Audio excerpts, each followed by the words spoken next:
واتقوا الله الذي تساءلون به والأرحام إن الله كان عليكم رقيبا.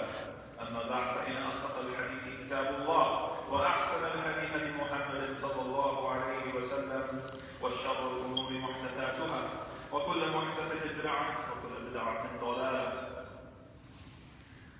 For the next 5 weeks, we will be taking a break from Surah Al-Furqan and beginning a series on some of the prophets and righteous people. Because of the time of year, we will begin starting with Maryam and Isa alayhi salam. Allah says, beginning at verse 16 of Surah Maryam, وَاذْكُرْ فِي الْكِتَابِ مَرْيَمَ واذكر في الكتاب مريم إذ انتبذت من أهلها مكانا شرقيا فاتخذت من دونهم حجابا. And mention in the book, O Prophet, the story of Maryam when she withdrew from her family to a place in the east, screening herself off from them. The scholars narrate multiple interpretations and opinions about what it means that Maryam withdrew from her family to the east. Ibn Abbas anhu said that the east was the direction of prayer at the time, the Khutbah, and so Maryam was retreating to the eastern side of the temple to pray. Others said that she was simply going to fetch water. Still others, like As-Suddi, said that she was withdrawing from her family because it was her time of the month. But the majority opinion is that she was withdrawing from them to go to worship. Withdrawing from other people and society in general is a theme that runs through the lives of many prophets and righteous people. Ibrahim alayhi salam withdrew from his society and fled after they attempted to throw him into the fire.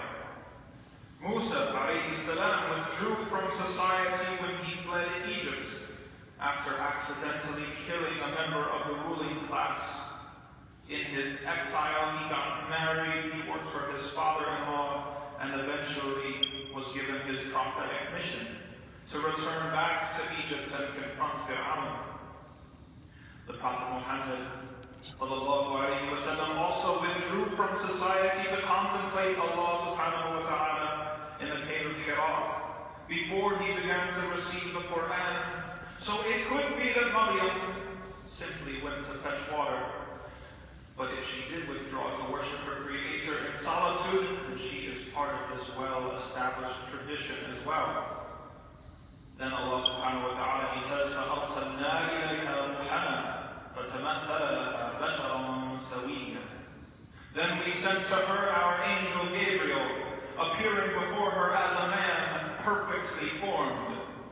Here Allah Ta'ala describes Jibreel literally as our spirit, Ruhana. Not because Allah literally is a spirit, or that Allah has a soul like His creatures do, but to show by association the honor that Jibreel has. Allah then says, قَالَتْ إِنِّي أَعُوذُ بِالرَّحْمَنِ مِنْكَ إِن كُنْتَ تَقِيًّا. She appealed to him, I truly seek refuge in the most compassionate, the most merciful from you, if you are God-fearing. Maryam's response here is truly profound. Maryam is the most enduring example of purity, modesty, and chastity in the entire world. Yet despite that purity, she was not naive. She was not ignorant about weak, evil men and what they want from women. So her first response already assumes that she knows what he's after. Why else would a young man approach a young woman when she is all alone and vulnerable? Maryam has been well educated. She knows that she's in danger. And so she proceeds to appeal to her only hope, Allah. She both appeals to Allah Himself by using His name Al-Rahman, the most merciful, saying, I seek refuge, I seek safety in the most merciful from you. And then she appeals appeals to whatever love or fear of Allah that exists in the heart of who she thinks is a man trying to take advantage of her. If you fear Allah, she says. What if it was a real man in the story instead of Jibreel alayhi salam? And what if he did not fear Allah? What if he didn't even believe in Allah? Do we think that constitutional rights are enough? Do we think that human rights are enough to prevent women in Maryam's situation from being harmed when there's no one around to see? When there's no chance of getting caught? Maryam doesn't appeal to the law, or to her humanity, or to her identity as a woman.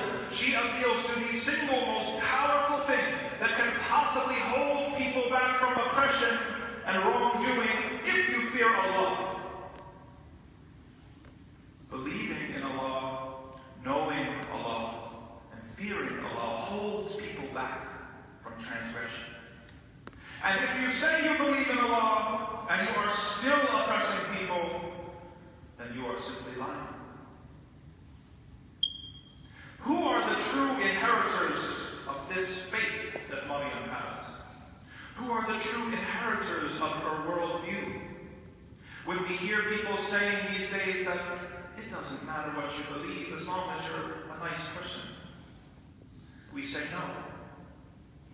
Many people who are nice are only nice when life is easy and safe. Many people would not be so nice if life got hard. We just got a small glimpse of this in the beginning of the pandemic when people in grocery stores were wrestling each other for toilet paper. Many people would not continue to be nice if they can take someone else's rights away from them and think that they will never get caught. No. We are the true inheritors of Mary and the worldview that righteous action begins with beautiful beliefs. When you believe that this universe was created with purpose, with order, when you believe that it is your covenant with the Creator to establish justice on earth, righteous actions flow easily from these beliefs. Compare that to someone who believes that the universe came about randomly, by chance, with no purpose, no goal. Someone who believes that only the strong survive, and that you only live once. Righteousness, in the best case scenario, only trickles drop by drop from such a person, if even that. And so we take our example from Mary and those like her who are righteous even when it doesn't benefit them, even when no one is watching, even if they won't get caught. Then Allah says, قَالَ إِنَّمَا أَنَا رَسُولُ رَبِّكِ لِأَهَبَ لَكِ غُلَامًا زَكِيًّا. He responded, I am only a messenger from your Lord sent to bless you with a pure son. قالت أَنَّا يَكُونُ لِي غُلَامٌ وَلَمْ يَمْسَسْنِي بَشَرٌ وَلَمْ أَكُ بَغِيًّا. She wondered, how can I have a son when no man has ever touched me, nor am I unchaste? Maryam understands the world how we all understand it, through the system of cause and effect that Allah subhanahu wa ta'ala has created. Children do not appear out of nowhere. Either you have them through a valid relationship according to our sacred law, or else you have them through a relationship that is not legitimate in the light of our sacred law. But just as Allah Ta'ala created the system of cause and effect that gives us stable, predictable lives, we know that what goes up must come down. He also is able to intervene and do things that defy the system that He Himself created. This is exactly what a miracle is. We know that the moon cannot split in two except if the one who created the moon himself splits it. We know that the sun rises in the east, except if the one who created it makes it rise from the west. And we know that children must come from a relationship, from intercourse, except if the creator of all humanity decides to do something different. In this case, he did. He decided to give Mary a son through a miraculous virgin birth. Next, Allah says, قَالَ كَذَلِكَ قَالَ رَبُّكِ هُوَ عَلَيَّ هَيِّنٌ وَلِنَجْعَلَهُ آيَةً لِلنَّاسِ وَرَحْمَةً مِنَّا وَكَانَ أَمْرًا مَقْضِيًّا. He replied, Jibreel, so will it be. Your Lord says, it is easy for me, and so will we make him a sign for humanity and a mercy from us. It is a matter already decided. Such miracles, intervening in the process of cause and effect, and making something different happen, it is all easy for Allah Ta'ala. The one who created everything and all natural laws in the first place. The fact that Allah Ta'ala can produce such miracles is a sign of His unrestricted, absolute creative power, which we learn from Surah Al-Furqan is a requirement of being divine in the first place.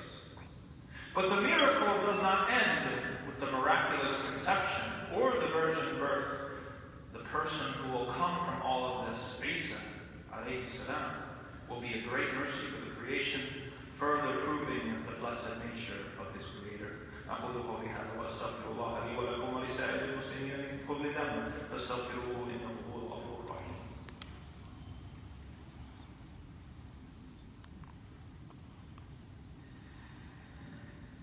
Bismillah wa salatu wa salam. Next, Allah subhanahu wa ta'ala, He says, فَحَمَلَتْهُ فَانْتَبَذَتْ بِهِ مَكَانًا قَصِيًّا. So she conceived him and withdrew with him to a remote place. If before we did not have an example of Maryam withdrawing from society, here, now it is. She goes off with her on her own to be alone for this miraculous birth. فأجاءها المخاض إلى جذع النخلة قالت يا ليتني مت قبل هذا وكنت نسيا منسيا. Then the pains of labor drove her to the trunk of a palm tree. She cried out, alas, woe to me, I wish I had died before this and was a thing long forgotten. Here, Mary demonstrates that she's only human. She is overwhelmed by the pain of childbirth just like most women. And like many women, she says something unthinkable in response to this pain. And Allah says, فَنَادَاهَا مِن تَحْتِهَا أَلَّا تَحْزَنِي قَدْ جَعَلَ رَبُّكِ تَحْتَكِ سَرِيًّا. So a voice reassured her from below her, do not grieve. Your Lord has provided a stream at your feet. وَهُزِّي إِلَيْكِ بِجِذْعِ النَّخْلَةِ تُسَاقِطْ عَلَيْكِ رُطَبًا جَنِيًّا. And shake the trunk of this palm tree towards you, it will drop fresh, ripe dates upon you. Then Allah says, فَكُلِي وَاشْرَبِي وَقَرِّي عَيْنًا. So eat and drink and put your heart at ease. Notice how Allah's messenger Jibreel alayhi salam offers not just words of comfort, but actions to make Maryam comfortable and ease her pain. If it were me, instead of Jibreel alayhi salam, and my wife said something like, I wish I were dead, I don't think I could resist some sort of opposition. You don't mean that, honey. Don't say that. Just hang on. Those are the things I would be more likely to say. In my less shining moments, I might even resort to admonition. You should be patient. Some women have it worse than you. You should be thankful.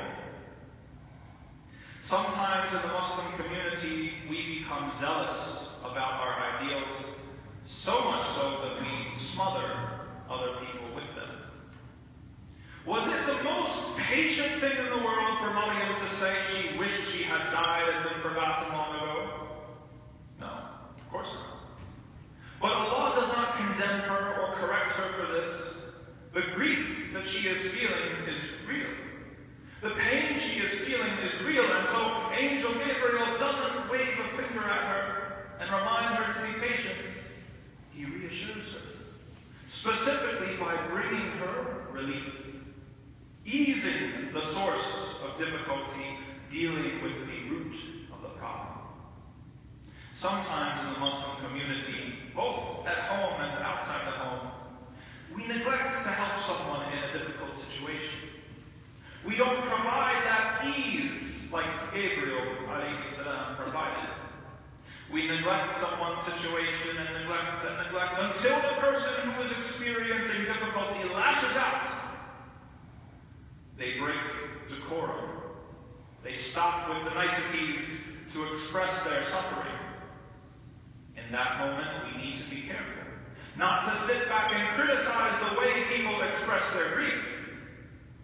Rather, we should help remove the cause of that grief in the first place, just like Jibreel did for Maryam.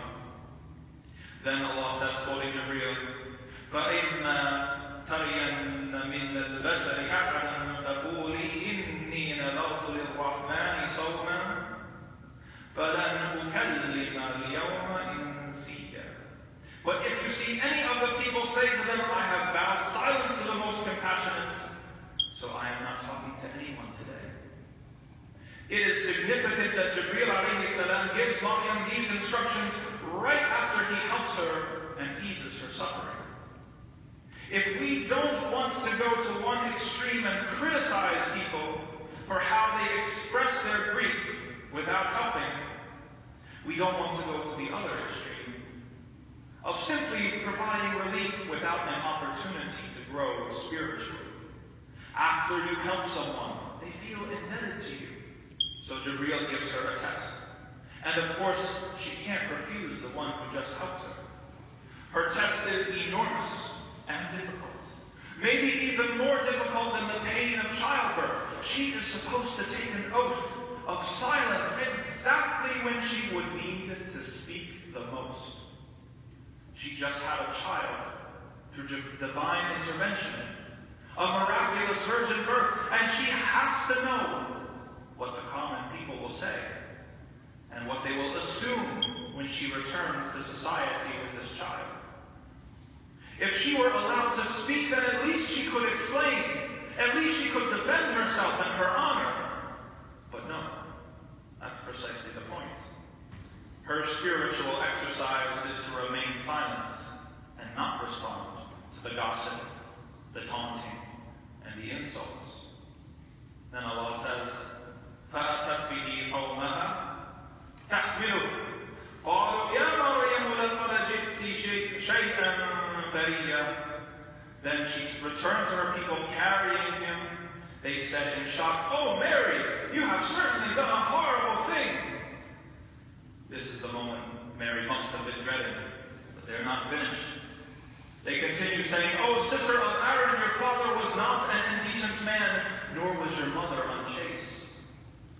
The implication of what they are saying to Mary is, your father was not indecent, your mother was not unchaste. So what happened to you? They are accusing Mary of the unthinkable. And you can tell by their tone and their rhetorical questions that they are relishing the moment. They are taking pleasure in seeing what they think is a case of the pious exposed as sinful. And this is always how the people of sin and vice are, in every land and in every age. Those who are committed to a life of sin feel deep down inside of them a tension, because they know that what they're doing is wrong. The simple fact that righteous people exist in the world adds to that tension. It stands as a proof against them. And so such people love to see the righteous slip and fall. "Ah, we knew it. You're just like everyone else. You're not as holy as you think you are." And so their tension is resolved a little, and they feel entitled to continue living a sinful life.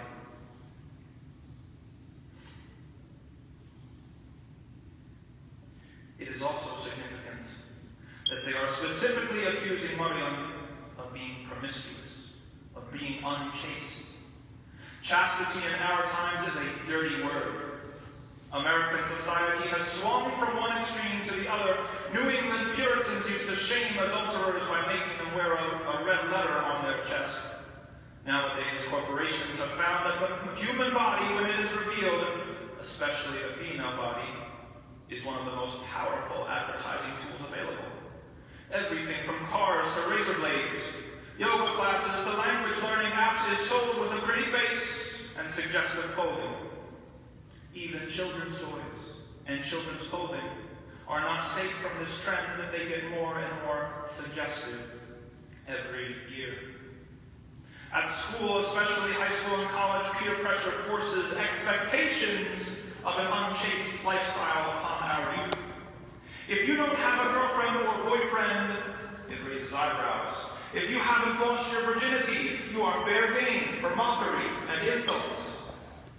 Society has justified these developments with empty slogans like free choice, exploring your sexuality.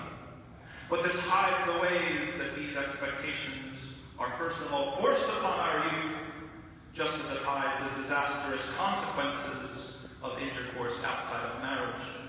In 2018, almost 40% of children in the United States of America were born to unmarried parents. When your parents are not married, it is easy for one of the parents, usually the father, to walk away from the responsibility of raising a child. When a child is raised by just one parent, they are statistically more likely to experience difficulties in school, behavioral problems, poverty, maltreatment, and several other negative influences to their health and well-being.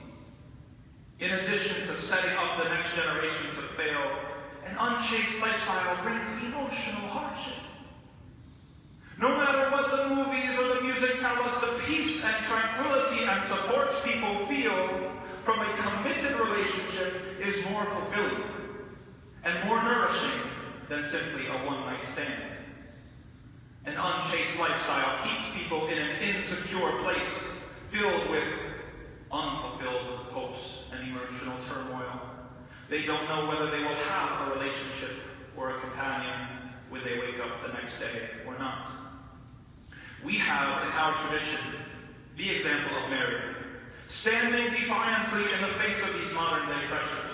Mary teaches us that modesty frees the individual from being judged and valued by their looks, and that chastity frees society from chaos, turmoil, and broken homes. Look around you. Who are the true inheritors of Maryam? It's the Muslims. ثم صلوا وسلموا على نبي رحمة كما أمركم ربكم حيث قال إن الله وملائكته يصلون على النبي يا أيها الذين آمنوا صلوا عليه وسلموا تسليما اللهم صل على محمد وعلى آل محمد كما صليت على إبراهيم وعلى آل إبراهيم إنك حميد مجيد وبارك على محمد وعلى آل محمد كما باركت على إبراهيم وعلى آل إبراهيم إنك حميد مجيد اللهم أرنا الحق حقا وارزقنا اتباعه وأرنا الباطل باطلا وارزقنا اجتنابه وأقم الصلاة